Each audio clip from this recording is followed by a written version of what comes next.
जय श्री कृष्णा। आइए सुनते हैं सुख सागर के 7वें स्कंद का 10वां, 11वां, 12वां, 13वां एवं 14वां अध्याय। महर्षि नारद जी कहते हैं कि गुरुकुल में रहने वाले ब्रह्मचारी इंद्रियों को बस में रखकर दास के समान रहें। प्रातःकाल और सायंकालीन गुरु, अग्नि, सूर्य और देवताओं की उपासना करें। एकाग्र होकर गायत्री मंत्र का जाप करें। शास्त्र के अनुसार मृग चर्म, मेखला, कमंडलू, दंड, जटा और यज्ञोपवीत धारण करें। भिक्षा मांग कर लाएं और उसे गुरु जी को समर्पित करें। गुरु जी की आज्ञा पाकर भोजन करें। आज्ञा न मिले तो उपवास करें। पराई स्त्री से संवाद वर्जित है। हमेशा नारी से दूर रहें। शराब, मांस से दूर रहें, अर्थात इनका सेवन वर्जित है। गुरु जी को मुंह मांगी दक्षिणा देनी चाहिए। ऊपर वर्णित ब्रह्मचर्य के नियम हैं। वानप्रस्थ नियमों के अनुसार वानप्रस्थ की ओर जाती हुई भूमि में उत्पन्न अन्न का सेवन वर्जित है। बिना जोते पैदा हुआ अन्न असमय में पका हुआ हो तो उसे खाना भी वर्जित है। सूर्य के ताप से पके हुए कंदमूल और फलों का ही सेवन करना चाहिए। स्वयं शीत, वायु, अग्नि, वर्षा और धाम का सेवन करें। जटा धारण करें और बालों, नाखूनों, मूछ और दाढ़ी को न कटवाएं।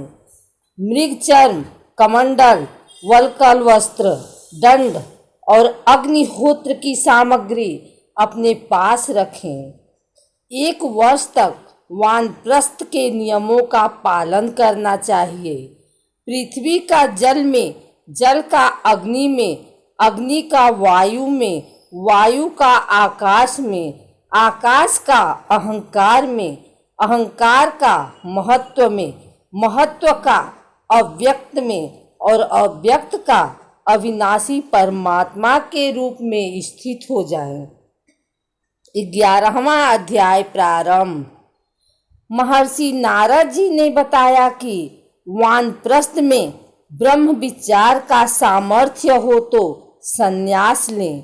किसी भी व्यक्ति, वस्तु, स्थान और समय की अपेक्षा न करें। एक गांव में एक ही रात्रि ठहरें।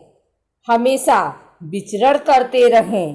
केवल गुप्त अंग को ढकने के लिए कोपिन का प्रयोग करें।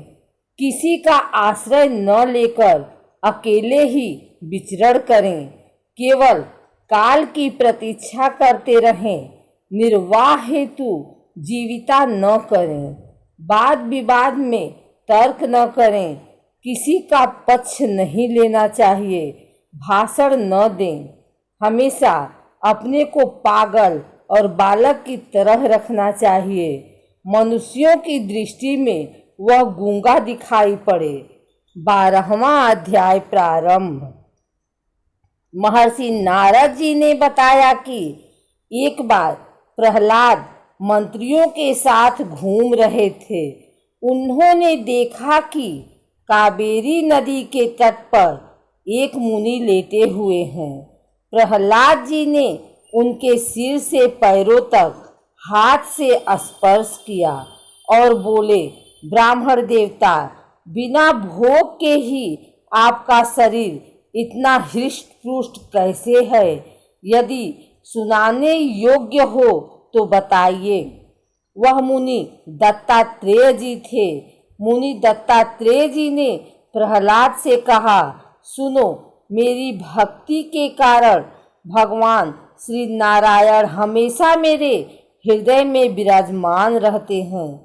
हे प्रहलाद, तृष्णा एक ऐसी वस्तु है जो भोगों को प्राप्त करने पर भी नहीं मिटती।